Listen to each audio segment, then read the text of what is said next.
최근 주당 최대 근로시간에 관해 다소 논란이 있습니다. 저는 주당 60시간 이상의 근무는 건강보호 차원에서 무리라고 하는 생각은 변함이 없습니다. 노동개혁의 또 하나의 과제인 노동시장 유연화는 그 제도의 설계에 있어 국민의 의견을 충분히 청취하고 수집할 것입니다. 특히 MG 근로자, 노조 미가입 근로자, 중소기업 근로자 등 노동약자와 폭넓게 소통하겠습니다. 국민을 위한 제도를 만드는데 조급하게 서두르지 않고 충분히 숙의하고 민의를 반영하겠습니다. 감사합니다. 자, 영상으로도 확인해 봤는데요. 첫 번째 이슈 보겠습니다. 제목부터 보시죠. 23분 생방송 열변 윤 대통령입니다. 광우병 파동 기억에 긴장을 한 걸까요? 오늘 국무회의가 열렸는데요. 모두 발언을 그대로 방송을 통해 생중계를 한 겁니다. 자, 그렇다면 이유가 있을 겁니다. 여기 보면 광우병 파동의 기억 이렇게 돼 있는데요. 구체적으로 최근에 윤석열 대통령과 여당이 처한 상황 지지율로 확인해 보겠습니다. 화면에 있습니다. 자, 여기 보시면요. 윤석열 대통령 국정수행평가 지지율이죠. 리얼미터 조사인데요. 지금 보시면요. 3월, 2월부터 있죠. 최근 한 달 정도 기간인데요. 확실히 뭔가 내려가는 모습을 보이고 있죠. 지금 최종적으로는요. 최근에 나온 게 36.8%인데 그런데요. 여기서 더 주목되는 건요. 부정평가입니다. 부정평가가 60%를 기록을 하고 있는 겁니다. 지금. 이 부분에 대해서 지금 사실 여권에서도 좀 긴장을 하는 상황인 거죠. 아, 이게 무슨 모습일까? 이겁니다. 다음은 정당 지지율 좀 볼까요? 역시 마찬가지입니다. 얼마 전까지는요. 국민의힘 지지율이 좀 앞섰어요. 민주당에 비해서. 그리고 이 당시에는 민주당이 왜 지지율이 왜 이러나 뭐 이런 얘기 들었는데 이제 입장이 바뀌었습니다. 최근에 짧은 기간 사이인데요. 마지막으로 보면 국민의힘이 37% 반면에 민주당은 46.4%니까요. 지금 이 숫자는요. 오차 범위를 벗어납니다. 통계적으로 굉장히 의미가 있는 숫자가 나왔다는 뜻이 됩니다. 지금요. 자, 그렇다면은요. 왜 지지율이 이렇게 어려운 모습일까? 여러 가지 이유가 꼽히는데요. 방금 영상에서 확인해 봤듯이 이른바 주 최대 69시간 근로제. 뭐 다른 표현은 정부에서는 이런 표현을 쓰죠. 뭐 근로시간 유연화제 뭐 이런 건데요. 일단 그 화면부터 좀 보겠습니다. 그동안 흘러온 사항이 이랬습니다. 지난 6일입니다. 정부가 발표를 했죠. 개편하겠다고. 굉장히 유연하게 그리고 선택을 할 수 있게. 근데 그중 내용이 뭐 주 62시간 근무할 수도 있고 최대 69시간까지 할 수 있다. 이게 딱 들어갔습니다. 근데 그게 바로 논란이 된 거죠. 아니 근무 시간이 아무리 휴식 얘기하지만 너무 긴 거 아닙니까? 이런 얘기가 나오면서 여기 보면 김은혜 홍보수석이 두 차례에 걸쳐서 뭔가 메시지를 내는데 지시를 했다는 거예요. 여기서 보완은 내용에 대한 보완 그리고 이게 뭔가 전달이 잘못됐다. 소통 강화하라. 방점은 소통에 있었던 걸로 해석이 됐습니다. 그런데요. 그날 같은 날 한덕수 국무총리는 수정 생각이 없다라고 얘기를 합니다. 그리고요. 그 이후에 69시간이 아니라 윤석열 대통령의 생각은 이것도 대통령실 관계자가 나온 건데요. 60시간을 넘으면 안 된다는 게 대통령의 생각이다. 그러나 그 이후에 넘을 수도 있다 아니다 이런 얘기 혼선 그리고요. 69시간으로 프레임 걸린 거 이거 너무 극단적이다 이렇게 반발까지 나온 겁니다. 그리고 오늘 윤석열 대통령이 국무회의를 통해서 60시간 넘는 거는 문제가 있다라고 뭔가 정리를 한 상황입니다. 자, 이와 관련해서요. 뭐 여야 뭐 치열하게 격돌했고요. 오늘 관련 상임위도 있었는데요. 모습이 들어왔습니다. 확인해 보겠습니다. 안상훈 사회수석이 딱 나와서 윤석열 대통령 60시간은 무리라는 인식을 갖고 있다라고 브리핑을 하잖아요. 공개적으로. 그 뒤에 또 대통령실 익명 관계자들의 발언을 보고 또 그거 수습하려고 막 또 다른 얘기 막 하고 있거든요. 그러니까 지금 행태를 보면 굉장히 좀 부드럽지 않고 아마추어 같고 이런 모습이 보이는데 뭔가 내부적으로 정립이 안 되는 거예요. 정리가 잘 안 된 거죠. 그리고 대통령이 69시간 너무 많고 이런 이야기는 어쨌든 지금 노동부에서 발표하는 게 문제가 있다. 잘 전달되고 있지 못하다. 그렇죠. 그래서 최대한 빨리 최종 입장을 정리해서 네. 원보이스로 일관된 입장으로 발표할 수 있도록 해야죠. 윤석열 대통령의 주 69시간제 즉각 폐기가 답입니다. 대선 당시 주 120시간 이상 노동을 말했던 윤 대통령은 주 69시간 노동 개편안을 내세웠습니다. 그러더니 다시 손바닥 뒤집 뜻 주 60시간 이상은 무리라고 한 것입니다. 사회적 공감대 없이 말장난 하듯 보완책 운운한다고 과로사 조장법이 분명한 개편안이 근본적으로 달라지지 않습니다. 대상의 국민 반발과 혼란을 초래하지 말길 바랍니다. 무슨 정책이 이렇게 대통령 말 다루고 장관 말 다루고 또 대통령실 말 다루고 이런 정책이 어디 있습니까? 도대체 이거 국민의 삶을 두고 장난하는 겁니까?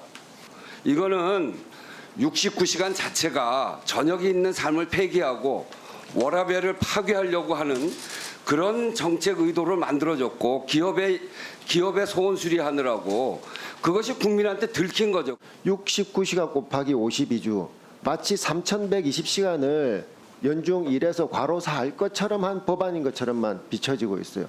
한마디로 괴물로 일이 지금 변질되어 가고 있다는 말입니다. 모든 노동자가 이 개편안 때문에 과로사합니까? 마치 국민들이 이렇게 된다는 걸 각인시키는 것처럼 이러한 서로의 공방은 저는 옳지 않다고 생각을 하고, 그러면 대통령과 장관이 말이 틀려가지고 이게 굉장히 중요한 사안인데 그거에 대해서 일단 장관이 경위가 어쨌든가 주무장관으로서는 죄송하다라고 이야기를 해야지. 그렇게 야당 의원들이 여러 의원님들이 지적을 하는데 이런 부분들이 여기까지 오게 된 것은 뭐 고용노동부 주무부처 장관으로서 제가 많은 부족함이 있었고 그건 뭐 송구스럽게 생각을 합니다. 이런 오늘 지금 위원장님께서 말씀하신 이런 부분들에 대해서는 제가 당연히 그 송구스럽게 생각하고 무거운 책임감을 느낍니다. 자, 박원석 정의당 의원께 질문 좀 드릴게요. 뭐 아마추어 아니냐 소리까지 들었어요. 그것도 여당 내에서. 그리고 아까 방금 소개했지만 이게 오락가락이라는 지적을 피하기는 어려워 보입니다. 지금 결국은 윤석열 대통령이 정리를 하긴 했습니다만. 근데 사실은요, 이 정책, 근로시간 윤화 정책, 뭐 정부에서 이 표현을 써요. 그리고 이 표현을 써주길 바라고 있습니다. 정부는. 근데 이 정책 그동안 9개월가량을 준비했다고 알려져 있거든요. 그럼 시간이 꽤 됩니다. 근데 왜 이렇게 혼선이 나오는 겁니까? 그러니까 결국 저는 이 정책을 개편하면 국민들의 삶에 지대한 영향을 미치는 매우 중요한 정책인데 그에 대해서 현장과의 충분한 소통, 당사자들의 충분한 의견 수렴 이런 거 없이 책상에서 정책을 만들어서 그렇다고 생각을 합니다. 이게 이제 뭐 전문가 자문위원회까지 거쳐가지고 나온 안이고 그리고 거슬러 올라가면 윤 대통령의 대선 공약 사항이었어요. 그렇죠. 그리고 실제 이렇게 노동시간의 단위 기간이 변하게 되면 그로 인해서 삶의 전반에 영향을 받고 특히나 이제 노동자들의 건강권이나 또 충분한 휴식의 보장이나 또 그에 따른 어떤 임금 체계나 이게 다 영향을 받거든요.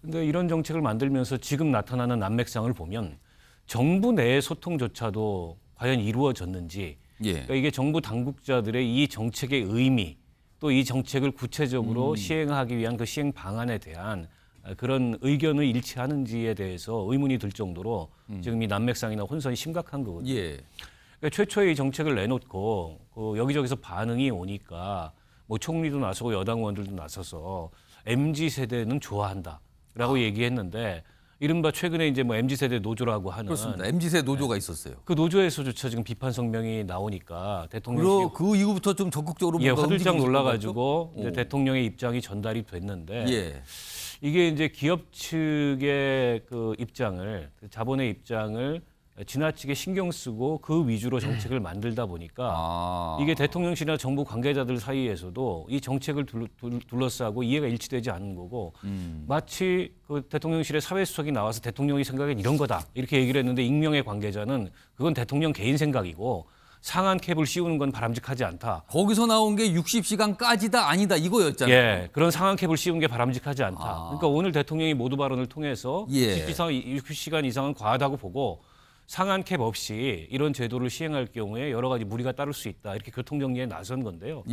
결과적으로 대통령이 저렇게 다시 한번 언급을 했기 때문에 60시간을 넘는 정책이 나오기는 어려울 거라고 봐요. 그런데 주 60시간은 그럼 괜찮을 거냐. 이런 문제 제기가 또 나올 수 있습니다. 왜냐하면 지금 주 52시간제 하에서도 그리고 주 단위로 이 52시간을 최대할 수 있는 규제 이 틀을 가지고서도 있는 연월차도 있는 휴가도 제대로 못 쓴다. 아. 이게 이 일과 휴식의 균형이 이루어지지 않는다. 이런 비판들이 굉장히 많은데 예. 주 60시간을 하면 그럼 괜찮은 거냐? 그거는 이른바 MZ세대가 만족할 만한 그런 방안이냐에 대해서조차도 설득력 있는 근거가 없어요. 그러니까 정책을 이렇게 만들면 안 된다는 거죠. 방금 말씀하셨는데 당시에 요 정책 발표될 때 정부가 좀 내놓은 달력 같은 게 좀 있었어요. 그거 좀 소개해드리죠. 바로 이겁니다. 이게 보면은 뭐 한두 주 집중 근로를 해야 된다면 올바른 나만의 가상근무표 뭐 이런 게 좀 공개가 됐는데 이거 보세요. 1주, 2주, 3주 한 달 동안 각 주별로 돼 있잖아요. 근데 첫 주를 62시간이에요. 여기 신상품 출시니까 이제 일 좀 많이 해야 된다. 뭐 사례까지 있습니다. 그리고 그 다음 주는 좀 약간 야근은 없어요. 53시간. 그러면 여기에 집중적으로 일을 했잖아요. 정부의 구상대로라면 2주는 집중적으로 일을 했어요. 그러면 나머지 근무 시간을 많이 채운 거예요. 그럼 나머지 세 번째 주, 네 번째 주는 여기 보면 24시간, 32시간. 그래서 묻지막 할 때 나만의 휴가, 충전 타임 뭐 이렇게 소개를 했다고요. 이렇게 쉴 수 있습니다라고 정부는 처음에 발표를 했던 겁니다. 근데 방호석 전 의원께서 잠깐 지적했지만 지금 사실은 이렇게 초과 근무를 하고도 연차, 월차 어떤 시간을 보장을 받거든요. 근데 실제 그걸 사용을 못하는 경우가 너무나 많다. 그 부분은 어떻게 합니까? 그래서 나온 얘기가 아니 그럼 이렇게 일하고 정말 여기는 묻지막 할 때 가능해요? 이런 질문이 나온 겁니다. 한 달 몰아쉬기 이게 가능합니까? 라는 지적이 나오기 시작을 했습니다. 바로 이 상황이었습니다. 자, 최기식 변호사께는요. 사실 박원석 전 의원께서는 이게 어떤 전달 문제, 소통 문제에 대한 집중적인 지적을 좀 해주셨어요. 그런데 이거 내용 문제를 보면은요. 사실은 정부 발표는 최대 주 69시간까지 가능하다고 했어요. 사실 그 얘기 때문에 많은 분들이 그 69란 숫자를 확 받아들였거든요. 이게 뭔가 하고. 그런데 대통령은 60시간 넘으면 안 된다고 했거든요. 일단 이거부터 굉장히 엇박자였어요. 그럼 결국에는 내용에도 뭔가 문제가 크게 있었던 거 아니냐 이렇게 생각이 안 들 수가 없는 상황입니다. 이거 어떻게 보십니까? 지금? 처음에 아마 69시간 생각할 때는 대통령 이제 공약이 있었으니까 노동부에서는 최대한 한번 이 근로할 수 있는 가능한 시간을 한번 수치화했던 것 같아요. 그래서 아마 69라는 숫자가 나왔던 것 같고, 근데 지금 69라는 숫자가 나오자마자 지금 굉장히 젊은 층도 그렇고 반응이 좋지 않지 않았습니까? 그러다 보니까 이거 69라는 숫자는 너무 과하다. 그래서 지금 60이라는 숫자로 지금 다시 약간 상한선처럼 좀 제시가 됐죠. 상한선처럼 있어서 다시 내려온 것 같은데 사실 근로 환경이 그렇지는 않지만 사실 이제 이런 노동부의 어떤 이런 이 정책이 나온 것은 몰아서 일을 해야 되는 그렇죠. 그런 아마 업체들이 그런 업종이 있어요. 업종이 있어요. 그래서 이걸 일반화시키기보다는 좀 구체화시키고 좀 더 이 제도를 내놓을 때 좀 더 많은 설명과 좀 이런 수렴들이 좀 있었으면 이런 좌충우돌이 없지 않았겠나 하는 생각이 듭니다. 그럼 오늘 대통령의 정리를 통해서 69가 60으로 확 줄어든 겁니까? 그러면은 상한이? 일단은 가이드라인은 제시가 된 것 같고 이 안에서 좀 더 구체적이고 또 실효성 있는 방안을 다시 찾아야 될 것 같습니다. 그럼 만약에 또 야당 쪽에서 문제 삼아서 60도 많다. 그냥 원래대로 52로 하시죠라고 또 압박하고 그러면 또 바뀔 수 있는 거 아닙니까? 그러면은? 뭐 어차피 이게 법으로 만들어져야 되는 거지 않습니까? 야당의 협조 없이 이게 불가능한 거기 때문에 결국은 야당을 설득할 수 있고 국민을 설득할 수 있는 합리적 대안을 다시 만들어라 하는 그런 의미 아닐까 저는 그렇게 생각합니다. 일단 소통을 강화하고요. 의견을 많이 듣겠다는 뜻이죠. 그리고 지금에 있는 휴식 이것도 제대로 지켜지지 않으니까 이걸 보장할 수 있는 방법도 강구해 보자. 뭐 이런 얘기까지 나오고 있는 상황입니다. 이게 다시 원점으로 가는 겁니까? 그러면 이게 어떻게 되는 겁니까? 일단 여러 가지 혼란상이 오늘로서 정리가 된 것 같긴 하지만 일단 이것도 법안 사항이기 때문에 또 국회 차원의 논의가 필요해 보이기도 합니다. 만만치 않아 보이죠? 이 이슈도요. 그리고요. 윤석열 대통령 그리고 국민의힘의 지지율이 지금 타격을 받고 있는 상황인데 또 다른 이유는 바로 대일 문제입니다. 강제징용 해법 우리가 발표했죠. 그 이후에 정상회담 그리고 그 결과에 대한 여러 가지 얘기. 이게 타격을 준 게 아니라는 얘기가 계속 나오고 있습니다. 자, 그럼요. 이와 관련해서도요. 오늘 윤석열 대통령이 국무회에서 어떻게 보면 작심 발언을 좀 한 게 있어요. 들어보시죠. 전임 정부는 수렁에 빠진 한일 관계를 그대로 방치했습니다. 저 역시 눈앞의 정치적 이익을 위한 편한 길을 선택해서 역대 최악의 한일 관계를 방치하는 대통령이 될 수도 있었습니다. 하지만 작금의 엄중한 국제 정세를 뒤로하고 저마저 적대적 민족주의와 반일 감정을 자극해 국내 정치에 활용하려 한다면 대통령으로서의 책무를 저버리는 것이라고 생각했습니다. 우리 사회에는 배타적 민족주의와 반일을 외치면서 정치적 이득을 취하려는 세력이 엄연히 존재합니다. 이제 한일 양국 정부는 각자 자신을 돌아보면서 한일 관계의 정상화와 발전을 가로막는 걸림돌을 각자 스스로 제거해 나가는 노력을 기울여야 합니다. 한국이 선제적으로 걸림돌을 제거해 나간다면 분명 일본도 호응해 올 것입니다.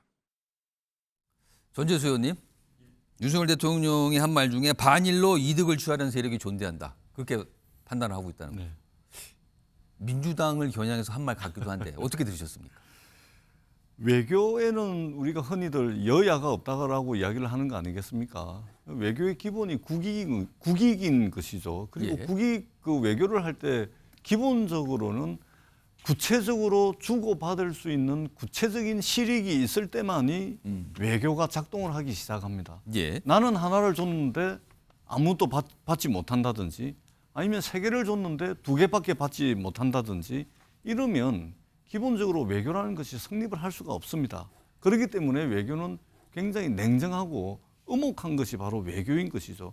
그런 차원에서 최근에 이제 윤석열 대통령께서 왜 저런 외교를 하고 계실까 이런 의문들을 우리 국민들이 가질 수밖에 없습니다. 그리고 정치적 이득을 본다고 말씀을 하시는데요. 반일 감정을 부추긴다 이렇게 말씀을 하시는데요. 대한민국 국민들이 반일 감정을 가지는 것이 이상합니까? 정치적으로 편향이 돼 있는 겁니까?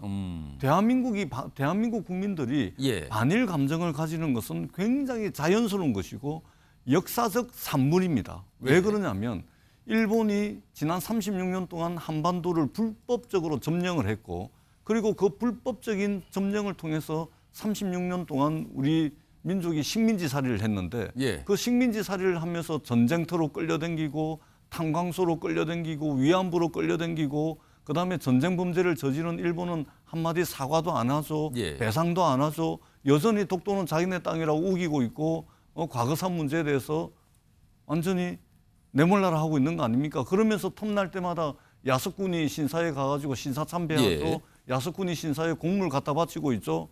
아니 반일 감정을 안 가질래야 안 가질 수가 없는 거 아닙니까? 적어도 전쟁 범죄에 대해서는 그리고 전쟁 범죄 기업들이 불법성으로 인해서 배상해야 될 거 배상하고 사과해야 될 거 사과하고 대한민국이 당당한 나라이기 때문에 대한민국이 이제는 일본을 능가하는 정도의 경제력과 국제적 위상을 가졌기 때문에 당당하게 그러한 요구를 하는 것은 저는 당연하고 온전한 조치다. 그렇게 생각을 할 수밖에 없는 것이죠.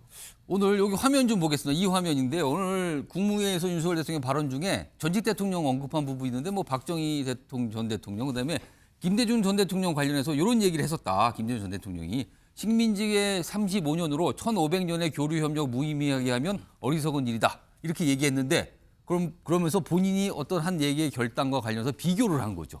그러면서 뭔가 야당의 공세, 최근에 약간 여론의 반향에 대해서 본인의 할 말을 하고 싶은 말을 오늘 했다. 뭐 이런 평가 좀 나오는 상황이거든요. 일단 이렇게 전직 대통령의 상황들도 언급한 상황입니다. 자, 그런데요. 다음 화면은요. 이것 때문에 사실은 여권이 더 뭔가 조금 긴장을 하고 고민하고 그런 거 아닐까 싶은데 일본에서 나온 지지율이 있어요. 여기 보면 일단 한일 정상회담 평가돼서 일본 내 여론은 긍정평가가 65가 나왔습니다. 65%. 높죠. 우리하고 좀 달라요. 그리고 기시다 총리 지지율이 오르고 있어요. 우리 상황하고는 좀 거꾸로 가고 있는 거죠. 반대로. 그러니까 이게 사실은 여권에 부담을 줄 수도 있는 상황인 겁니다. 지금 이런 모습이 있었습니다. 자, 그리고요 오늘 국회 외통이 열렸거든요. 오늘 이 사안 뭐 안 빠지고 역시 얘기가 나왔죠. 뭐 영상으로 좀 묶었습니다. 들어보시죠. 기하라 관방 부장관이 독도 문제 포함됐고 위안부 합의 착실히 이행을 요구했다. 이렇게 NHK의 총리 전담 기자에게 말을 해서 보도가 난 것입니다. 그리고 정상 간의 대화를 공개하는 것이 적당치 않다면 또 그 말이 거짓이라면 왜 일본 정부 쪽에 강력하게 항의를 못하는 것인지. 그 말씀하신 독도나 위안부 이 문제는 정상회담에서 논의된 바 없습니다. 그 이번에 정상회담은 지난번에 그 대법원 판결에 따른 그 강제징용 판결금을 해결하는 정부의 해법에 대해서 일본 측에 설명을 하고 또 경제 안보 분야에서 앞으로의 협력 방안에 대해서 논의하는 데 중점을 두었습니다. 굴욕 외교 또 계묘 국치 제2의 이완용 이런 이 플래카드가 많은데 이것이 과하고 이것이 그런 실체가 미흡하다고 한다면 이거야말로 우리 나라를 위해서 정말 잘못하는 거 아닌가 그런 생각을 하게 됩니다. 홍석준 의원님. 그러니까 지금 이 사안과 관련해서 이제 민주당의 압박이 대단하잖아요. 지금 이런 상황에서 윤석열 대통령은 반일로 이득을 보는 세력이 있다라는 얘기를 했고 그 앞서서 국민의힘 내에서는 또 민주당이 죽창만 들고 있다 이런 비판을 하고 있거든요. 이거 어떻게 좀 판단하십니까? 예, 좀 전에 전재수 의원 말씀처럼 일본이 좀 우리의 어떤 그 성의에 비해서는 좀 약하다. 예. 과연 이제 진정한 사과를 했느냐. 물론 이제 기시다 총리 같은 경우는 역대 일본 내각 특히 이제 98년도 김대중 오부치에서는 이제 통진한 반성과 사죄를 한다는 그런 것을 개성한다고 명시적으로 이야기는 했습니다만은 어쨌든 그런 어떤 부분이라든지 사실은 첫 단추를 깨는 차원에서 조금 미약한 부분이 없는 것도 아니라고 생각합니다. 그런데 지금 일부에서는 특히 이재명 대표 같은 경우는 지금 사법 리스크 때문에 재판받기 때문에 많이 좀 스트레스를 받으실지 모르겠는데 말씀을 보면은 계묘 늑약이라든지 신을사 오적이라든지 삼전도 굴욕이라든지 뭐 하여간에 그 역사책에 나오는 아무 말 대잔치식으로 막 쏟아내고 있죠. 오늘은 뭐 독도 기념일 이런 얘기도 꺼냈다고 그래요. 저는 이것은 책임 있는 야당 대표로서 이렇게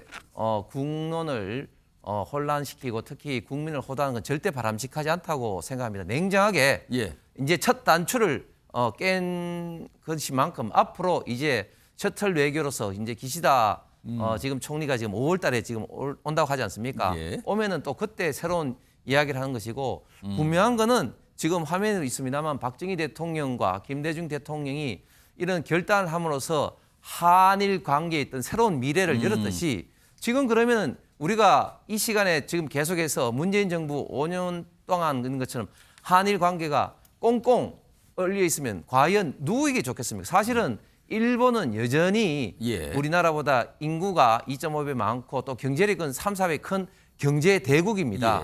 결국은 경제가 교류하지 않으면은 결국 손해보는 것은 대한민국이고 특히 안보적인 측면에서는 주일미군이라든지 이런 어떤 한미일 간의 이런 어떤 협력 체제가 없다면은 지금 북한의 이런 어떤 핵 무기 위협 앞에서 안보적인 면에서도 굉장히 위험하기 때문에 우리가 이런 미래 세대를 위해서는 저는 이번 기회에 헤쳐나가야 되고 조금 아쉬운 건 앞으로 계속 저는 풀어나가야 될 어떤 그런 과제라고 생각을 합니다. 홍석수 의원님, 요 일본에서 나오는 이 기시다 지지율이나 한일 정상의 평가 요 여론조사 요거는 여당 의원으로서 조금 속이 쓰리십니까? 어떻게 느끼세요? 저는 이제 그렇게 보는데요. 지금 일본의 많은 국민들이 한일 관계에 대해서 이렇게 얼어붙은 것에 대해서는 상당히 우려를 하고 있습니다. 특히 안보적인 시각에서.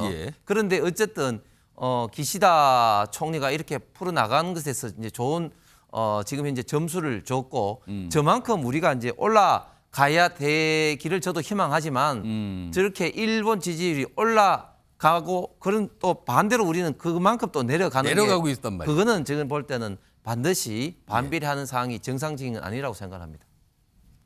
홍석수 의원님 말씀이 뭐 여러 가지 설명했는데 약간 편하지는 않으신 것 같은 느낌은 좀 표정이 좀 묻어납니다만 아무튼 이것 때문에 더 좀 그렇죠. 비교가 돼버렸으니까요. 아무튼 윤석열 대통령과 여당 최근에 지지율상으로 여러 가지 고민할 지점이 많이 나타나는 건 분명해 보입니다. 두 가지가 이유로 대표적으로 꼽히고 있는 상황입니다.